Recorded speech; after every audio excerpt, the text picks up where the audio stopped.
Okay, good afternoon, everyone. We're going to talk today about the Indus Valley civilization, and this is one of those Bronze Age civilizations that are similar to Old Kingdom Egypt and the Akkadian Empire, roughly in the same time frame that we've talked about in the previous classes. But the Indus Valley civilization is really fascinating for a lot of reasons, and most of them are for the sheer fact that we as archaeologists know very little about it. So I'm going to run through some overarching kind of concerns that we have about the Indus Valley civilization, in particular its massive centralized administration system, but that leaves very little archaeological traces of who's actually doing the centralized administration.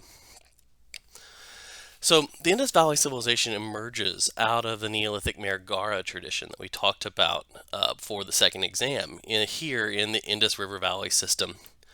Right, so we talked about Margara here in modern Pakistan, and it's not too far away from some of the earliest major sites that we see in the Indus Valley civilization. Um, Characteristics of Indus Valley sites include intricately planned cities. These are built around streets with large scale water management systems, but there are no palaces or temples or any kind of centralized administrative buildings that we typically associate with large scale administrative states, hierarchical states like those in Mesopotamia or Egypt. What we do find are large public baths and granaries in these kinds of administrative centers. So we have a kind of a different focus here for the Indus Valley. And I think to me that's what makes this really kind of fascinating. What we do see is an emphasis within society on craft production for trade, and particularly in glass and stone beads, ceramic faience beads, glazed beads, and stone beads for trade. And we'll talk more about these connections later.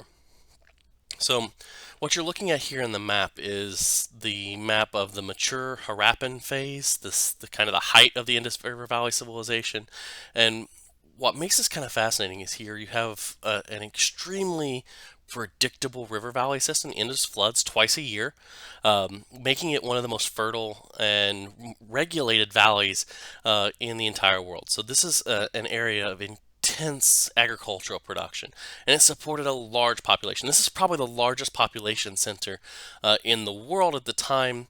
Archaeologically, we have five major cities at in the Indus Valley River Valley civilization. They're all over 100 hectares, all over 25,000 inhabitants. So sites like Mohenjo-Daro and Harappa were the first discovered, but we see subsequent excavations at Ganweriwala here just across the Indian border is shown a site that's about 100 hectares and maybe 20,000 inhabitants. It's just now being explored for the first time archaeologically. And at over here in the far western, northwestern edge, we have Rakagari, and in the south, we have Dola Vira. These sites are the five major sites. All of them are some of the largest, most well represented and planned sites in the Indus River Valley civilization. But we also see about 1,500 other smaller sites that have been discovered through archaeological survey in this region. So we're talking probably the most populated area in the world at the time, at the height of the middle of the early Bronze Age civilizations in Mesopotamia and Egypt. And it's this urban planning that is really kind of fascinating because Harappan cities are all built on the same plan. They're oriented north, south, east, west to the cardinal directions. They have exterior walls and guard towers, and within the city's space, everything's laid out in a grid plan.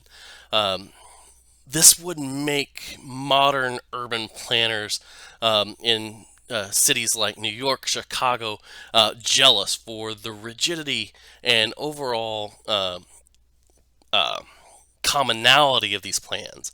Houses are all built on similar plans. They open up onto a central courtyard, which is what you kind of see here, with a series of extra rooms around this. They're almost remarkable in terms of their uniformity. Most of these houses cover around 11 meters squared.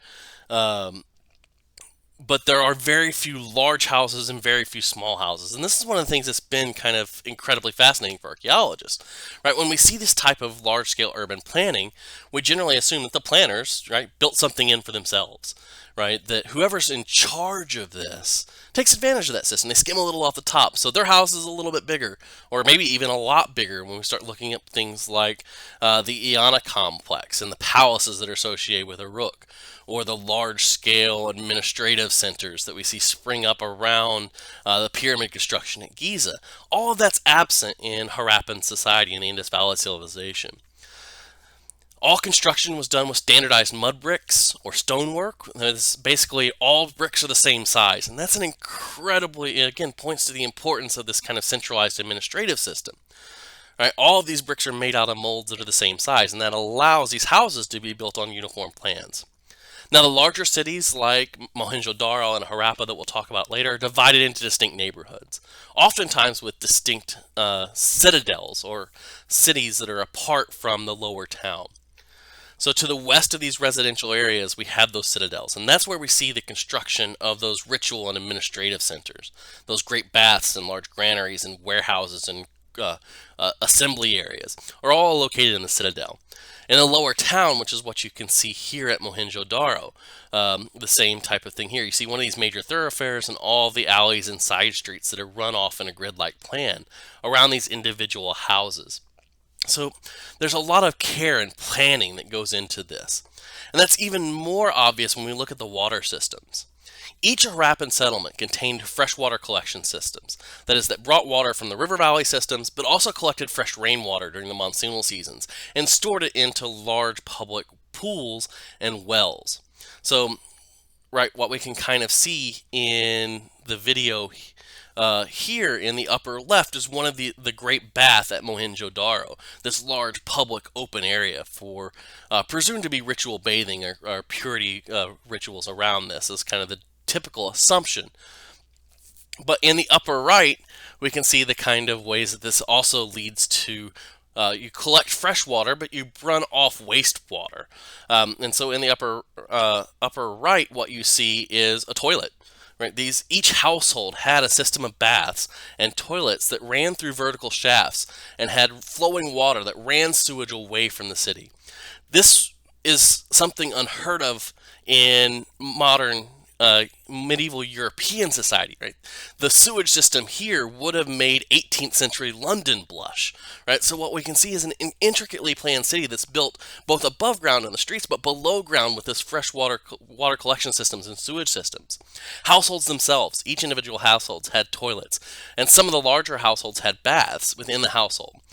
But in addition to that, each neighborhood within the community had access to a well to draw water, and that's what you can see in the lower left-hand corner. Right, so we can see these kinds of constructions. There are public water collection facilities. Public baths are located in the neighborhoods and in the citadels of many of these sites. So there's an emphasis here on the communality of water. Right? Community water collection is an important organizing principle, but also a recognition that urban life requires, right, wastewater management, sewage management to keep everybody healthy.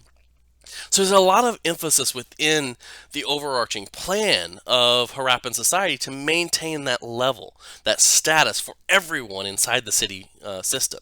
And this is something we see completely lacking in Giza or in Uruk, right? Everything is funneled upwards to the kings, and there's very little concern about the overall health and well-being of the lower class members of society. I think that kind of brings us to a really interesting point about Harappa, that there's so much care to provide for all of these individuals from within each of these cities. And there's a lot of reasons for that why, and we'll explore that as we move through.